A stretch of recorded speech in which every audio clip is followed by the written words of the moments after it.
Right Reverend, Right Honourable Brother, Reverend brothers and sisters, my lords, ladies and gentlemen, it is exhilarating for me to address you today following that great liturgy at St. Margaret's, Westminster, and this delicious luncheon, as together we make a merry jubilee celebrating 5 decades of the invaluable, indispensable, inestimable work of the Prayer Book Society.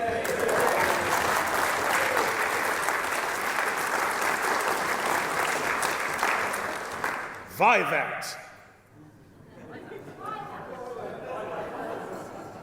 All anniversaries should encourage a proper retrospection, a healthy looking back at what, by God's providence, has come to pass across the years of His grace.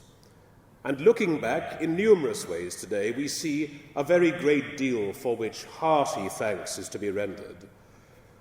We call at once to remembrance the visionary founders of this society, who established it with simple and clear-sighted purpose to ensure that the Church of England's historic and normative liturgy was not a display piece in a cabinet of the Liturgical Museum at a time of rapid and radical liturgical revision, but rather that it continued to have a place, to play a part in the living, praying life of the Church of England. This was our founders' eminent vision. It is ours still. We also recall today with thanksgiving those who, by their considerable and sacrificial financial generosity across these years, laid strong foundations for the work of today. Endowed with funds, most notably the appeal made by the late Lord Charteris for the fund that bears his name, which established the Cranmer Awards, the PBS has been able to adapt and develop in a very fleet-of-foot way its work and its strategy as the liturgical landscape has evolved over these years and as a less hostile and more cooperative environment has developed with the official liturgical authorities of the Church. And across these 5 decades, the Prayer Book Society has been abundantly blessed with wise, strong leadership and many devoted trustees. Tony Kilmister, and it's wonderful that an award has been inaugurated that bears his name, he would be pleased. Tony Kilmister, who now rests among the saints, Roger Evans, the indomitable Prudence Daly, with whom, for a happy season in my life, I had the privilege to work alongside, and from whom, I tell you, I learned such a great deal. To each of them, we owe a debt indeed. Tony fought many battles, most of which he relished and picked. It is funny, isn't it, how often the Lord sends you a street fighter precisely when you need one. Because it is precisely by his strength and determination that the PBS became established and carved out its distinctive role and identity. Roger Evans, with great lawyerly skill, oversaw the transition of the PBS from the old and unwieldy constitutional arrangements which put the Supreme Soviet, made the Supreme Soviet look rather simple and economical. He oversaw the arrangements to the new governance structure we have today. And Prudence, with unmatched skill, found the points and places where real and constructive and life-giving partnership could be made with the contemporary Church of England, deftly, wisely, and doggedly. And that is to say nothing of all of those eminent trustees who have served this society across the years. And personally, I call to mind on this day dear John Wimpress and dear Ian Woodhead, who also, with Tony Kilmister, now rest among the saints. All of this, my friends, makes for an oh-so-rich legacy across 50 years, for which we render thanks to Almighty God.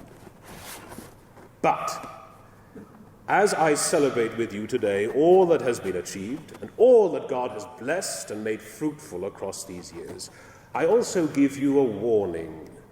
Be on your guard that the retrospection proper to this happy anniversary does not collapse into a life-sapping nostalgia.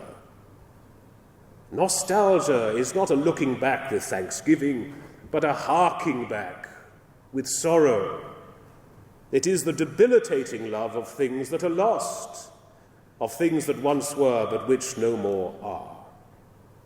And in an organization such as ours, which has such a lively historical consciousness and the deepest appreciation not only of its own history, but of the history of the Church, we must be all the more careful not to make the past a prison. Which is why members of the Prayer Book Society have no interest at all, do you, in heritage, which is a suffocating concept based on an obsessive desire to preserve what was. Mark my words, a town which once had a vibrant industry, which industry has sadly died, will almost certainly have signs pointing you to a heritage centre. No, we are aflame not for heritage, but for tradition, which is the dynamic communication of the past to the present, our living and continuous connection with the unchanging things. To quote the composer Gustav Mahler, who was himself quoting an author of antiquity, tradition is not the worship of ashes, but the preservation of fire. Instead of looking back, then, tradition makes us a prospective people. We look up, we look on precisely because we're so deeply rooted in the taproot of tradition. And we see, when we look up and look on, that God, who is ever new, ever Alpha, is indeed doing a new thing in our time. This is precisely where this anniversary celebration ought to orient us. Outward, onward. None of you should be surprised by the stress I give this.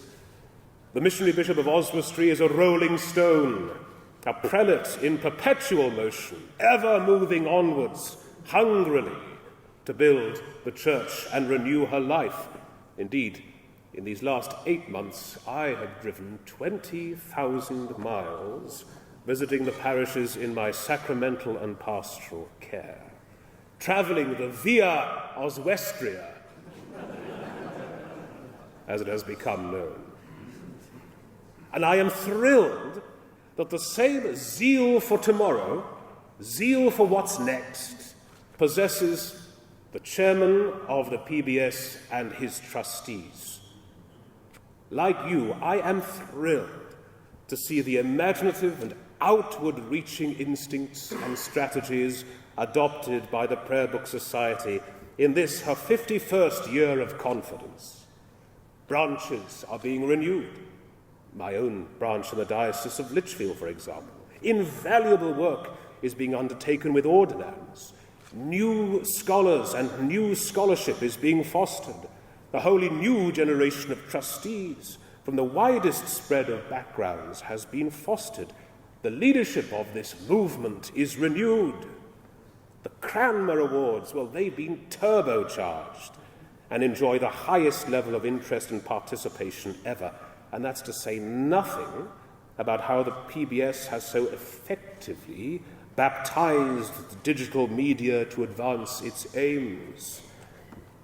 Under Bradley's leadership, the PBS is truly living its life at the highest pitch in its history. Through all of these things, the aims and objects of the Society are being fulfilled. The deepening, the strengthening, and the hallowing of Christian discipleship through a knowledge of and immersion in the incomparable liturgy of the Book of Common Prayer. There is indeed, my dear friends, a great wealth for which to be thankful today. But greater still is the wealth of possibility, greater still the wealth of potential for the work of this still young society. And at a time of acute disorientation in the Church of England and doctrinal fragmentation, and across the Church in the West, never more than now is the prayer book needed. It is never more necessary than now to hold up before the sons and daughters of the Church of England the standard of our doctrine. How we need a sure reference point, how we need the return to the repository of orthodox truth which the prayer book provides. I have said in many a meeting since my consecration, you can imagine how popular this has made me in Episcopal gatherings, that what we need in this present crisis is a measuring line, not a yo-yo.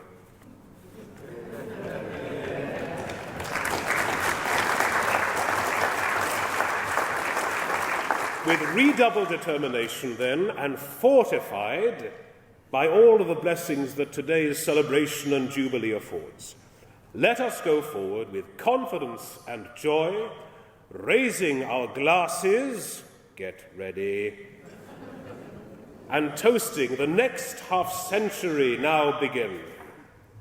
The Prayer Book Society, vivat!